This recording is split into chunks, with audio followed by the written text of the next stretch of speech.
bonsoir Christophe. Bonsoir Pierre-Paul. Et puis au sommaire, donc le Flamenco, le festival qui fête ses 20 ans avec une programmation champagne. Cette année, ça part dans tous les sens. Très très beau festival à venir, ce sera en janvier. Présentation ce week-end de la Maison des associations de Castanet et aujourd'hui également de les actions de la ville sur le secteur sauvegardé. On va être assez nîmois pour le journal. On va s'étendre au Languedoc-Roussillon pour le rendez-vous politique après le journal avec Ferdinand Jaoul qui est déjà à nos côtés. Ferdinand Jaoul de Chasse, Pêche, Nature et Tradition, mais plus tout à fait. Il va nous expliquer tout ça.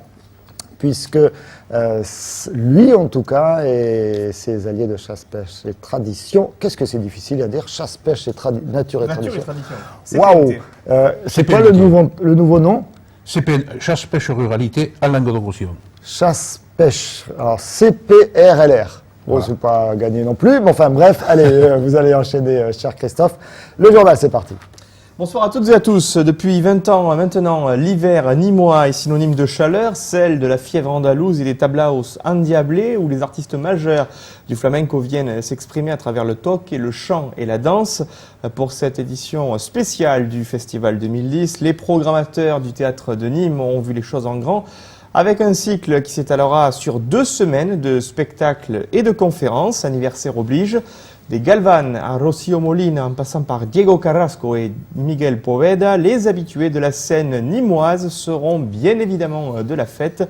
Nicolas Penchino vous propose cette revue de détails.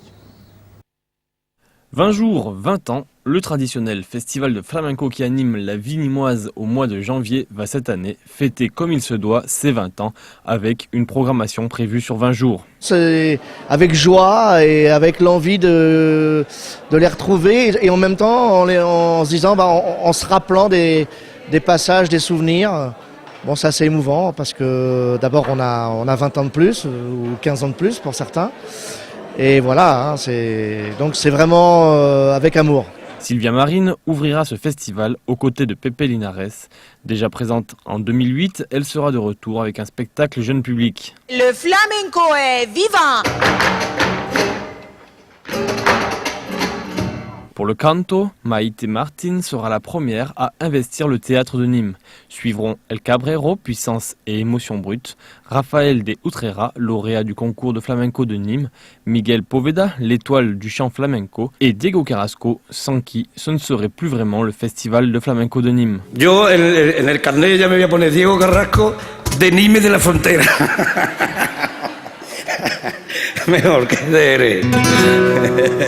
Pour la danse, on retrouvera Javier Baron, Israël Galvan, Andrés Marin, Pastora Galvan et à la conclusion de cette quinzaine, la spectaculaire Rocío Molina.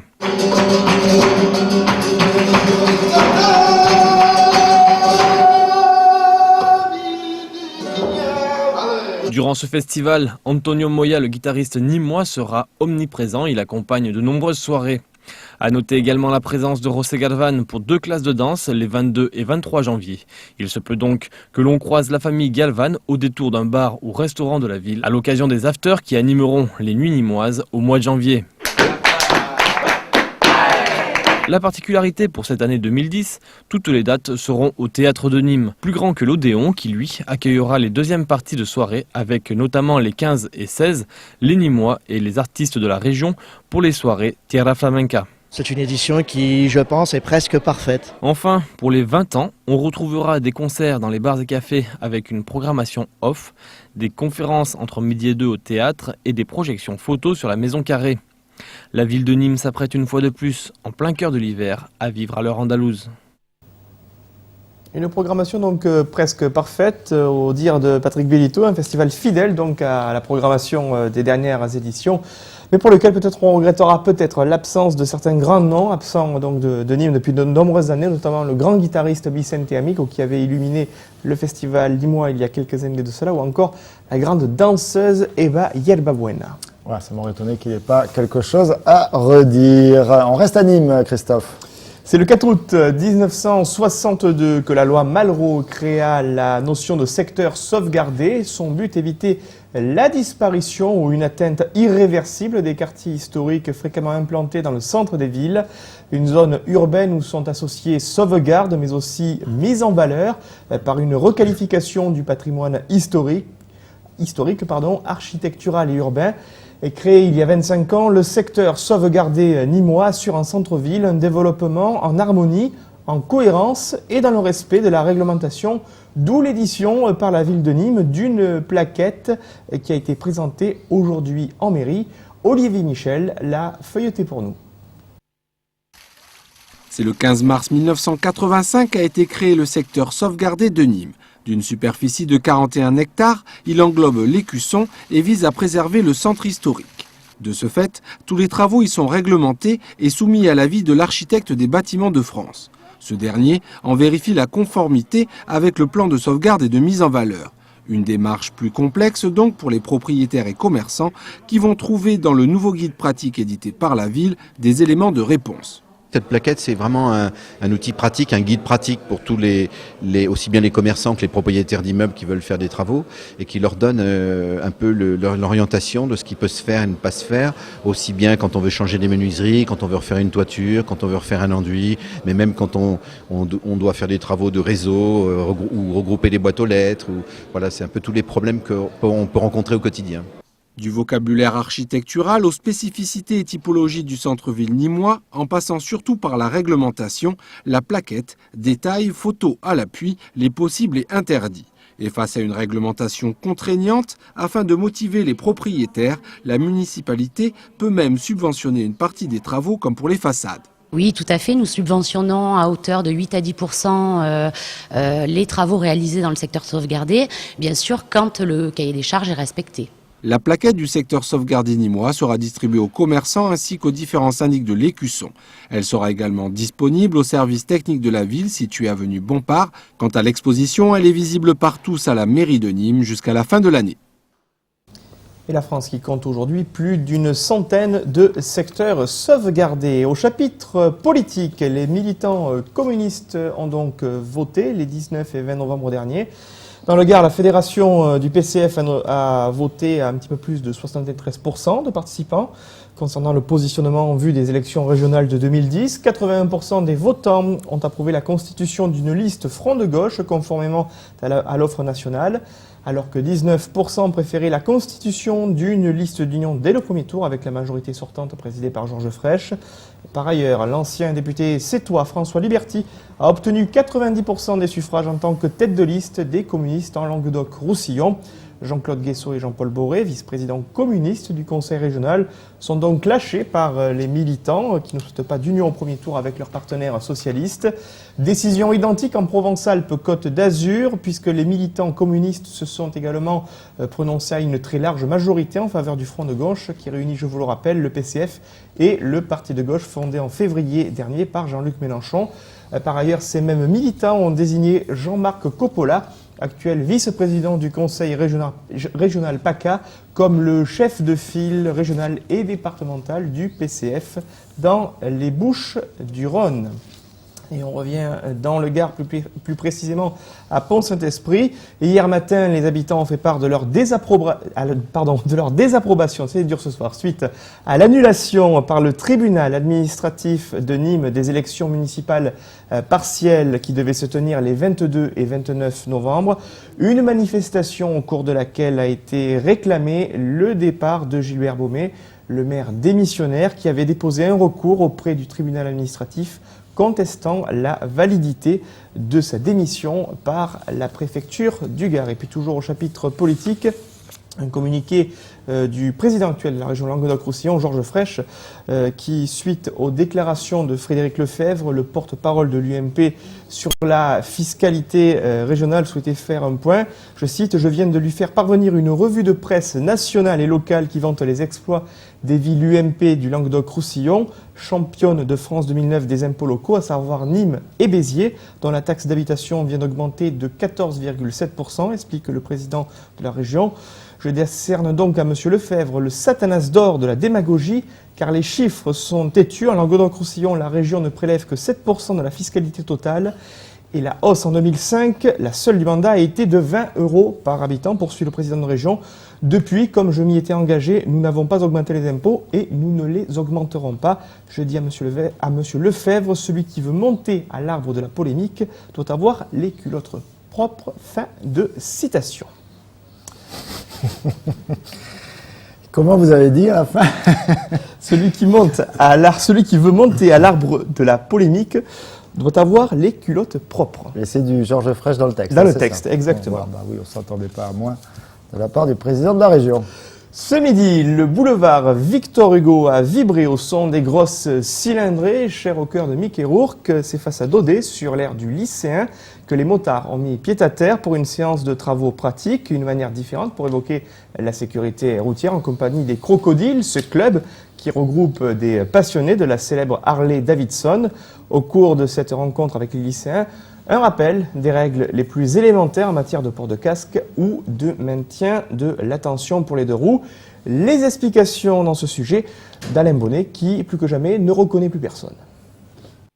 Secourir, accompagner, reconstruire, autant de raisons qui font que l'armée du salut existe. Aujourd'hui, le club Harley-Davidson de Nîmes, les Crocodiles, a été invité par la Fondation à l'aire du lycée, au boulevard Victor Hugo, afin de faire découvrir aux lycéens ce qu'est un véritable motard au sens noble du terme.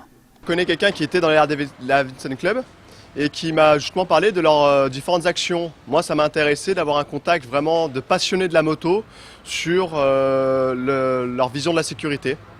Et je sais qu'ils sont très sérieux sur la sécurité. La Harley-Davidson, un mythe, un rêve, un état d'esprit, autant de valeurs saines et respectueuses que véhiculent ces mordus de la moto. On a voulu faire un contact avec les jeunes pour leur faire voir qu'il pouvait y avoir du plaisir, de la moto, du rêve, tout en ayant la sécurité. Alors la sécurité, c'est les casques, c'est les gants, c'est la façon de conduire, la façon de respecter les autres pour se faire respecter. Hein, c'est pas à sens unique, c'est toujours dans les deux sens.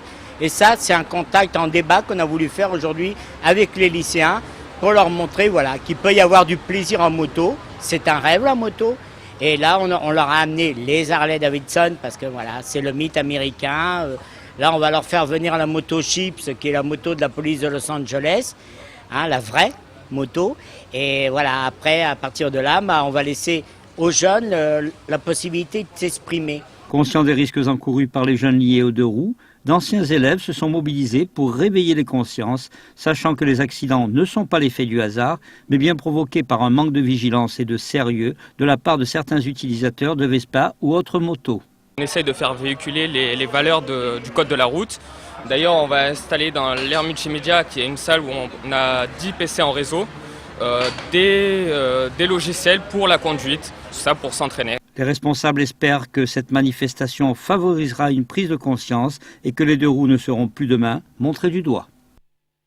Sympa ce look policeman, hein. Vous avez vu en Harley Davidson. Vous avez des informations sur Castanet. Oui, retour à Nîmes, Pierre-Paul, avec une union entre deux quartiers voisins qui vont désormais partager une maison de quartier commune. Castanet et Vacquerolles réunis. Voici l'occasion pour les habitants de ces deux quartiers aux histoires différentes de tisser une nouvelle philosophie de vie avec des projets qui seront désormais pensés en commun. Derrière la fondation d'une nouvelle association, chacun des deux quartiers entend devenir l'une des places fortes de la vie de la cité, à l'ouest du Nouveau, avec Alain Bellon. Une nouvelle maison de quartier a ouvert ses portes dans le quartier de Castanet. Son comité l'attendait depuis 30 ans. Mais la particularité de celle-ci, elle réunit un ancien et un nouveau quartier, celui de Castanet et de Vacquerolles. Il faut savoir que c'est une première sur la commune, donc union de deux comités qui se regroupent au sein de l'association. Nous avons donc déposé des statuts loi 1901 et nous avons créé l'association de la maison de quartier de Castanet et Vacquerolles pour justement regrouper les deux comités en un même lieu.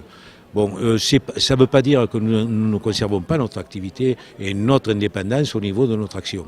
Bien au contraire, mais on a au moins pour certaines occasions un lieu pour se réunir en commun et organiser un certain nombre d'animations communes. Alors un vieux quartier et un jeune quartier, oui, c'est pas inintéressant, dans la mesure où on a eu un développement important depuis les années, on va dire, 65. Et puis le nouveau quartier de Vacquerolles qui est venu se greffer juste, puisqu'il tangente, il était tout à fait accolé au nôtre. Nous sommes des voisins et donc il n'y avait aucune raison pour s'ignorer les uns les autres. Ces deux quartiers effectivement tout à fait différents, puisque Castanet va fêter son 60e anniversaire. Vacquerolles s'est bâti après les inondations de 88, c'est-à-dire il y a un petit peu plus de 20 ans. Donc retrouver un quartier nouveau avec un quartier un peu plus ancien, des quartiers qui ont énormément évolué en nombre de population, puisque à eux deux c'est près de 25 000 personnes sur la ville de Nîmes. Je crois que c'est bien de pouvoir se retrouver autour des anciens et des nouveaux. La programmation des activités est déjà bien avancée pour l'année 2009-2010. Si le premier dimanche de l'Avent va être célébré le week-end prochain dans les églises, les marchés de l'Avent ont pour leur part commencé à fleurir dans plusieurs villages du département. Dimanche dernier, c'est à Générac que commerçants, écoliers et artistes de rue s'étaient donné rendez-vous afin de célébrer une rencontre à la fois festive, culturelle et gastronomique. À un mois de la fête de Noël, petits et grands se sont retrouvés afin de partager une journée placée sous le signe de la convivialité et de la joie. Le récit de celle-ci avec Alain Bellon. C'est en musique que se prépare Noël à Générac. La cour du château était ce dimanche le lieu du marché de l'Avent. Toutes ces animations se préparaient depuis de longs mois. Nous l'avons préparé 8 mois à l'avance à peu près. Donc nous avons convoqué toute l'équipe de la culture pour mettre en place cette journée de l'Avent. On peut remercier toutes les écoles qui ont fait des décorations de Noël pour décorer des jolis sapins qui sont à l'entrée du château. Nous avons organisé un repas montagnard qui est une tartiflette. Ça donne encore plus d'idées et puis on essaye de toujours faire de nouvelles manifestations, de nouveaux exposants. Tous les ingrédients étaient présents pour passer une bonne journée et faire une bonne préparation des fêtes de Noël. Et le tout, toujours en musique.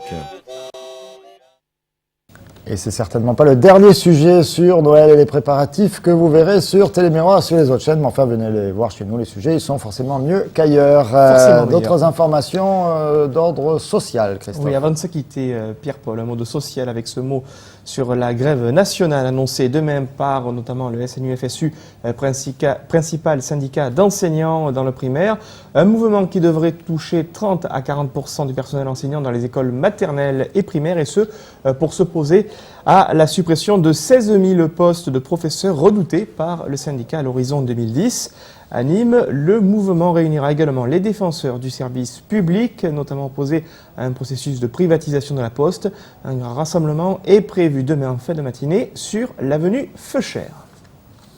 C'est fini pour le journal. Merci Christophe. Restez avec nous. Dans un instant, le rendez-vous politique comme chaque lundi. Ce soir, c'est Ferdinand Jaoul pour les chasseurs, les pêcheurs et les ruraux. Voilà, c'est pas CPNT, hein, attention, vous allez tout comprendre dans un instant. Restez avec nous. Voilà, il est déjà sur ce plateau, il est en train de préparer ses armes. C'est comme ça qu'on dit ?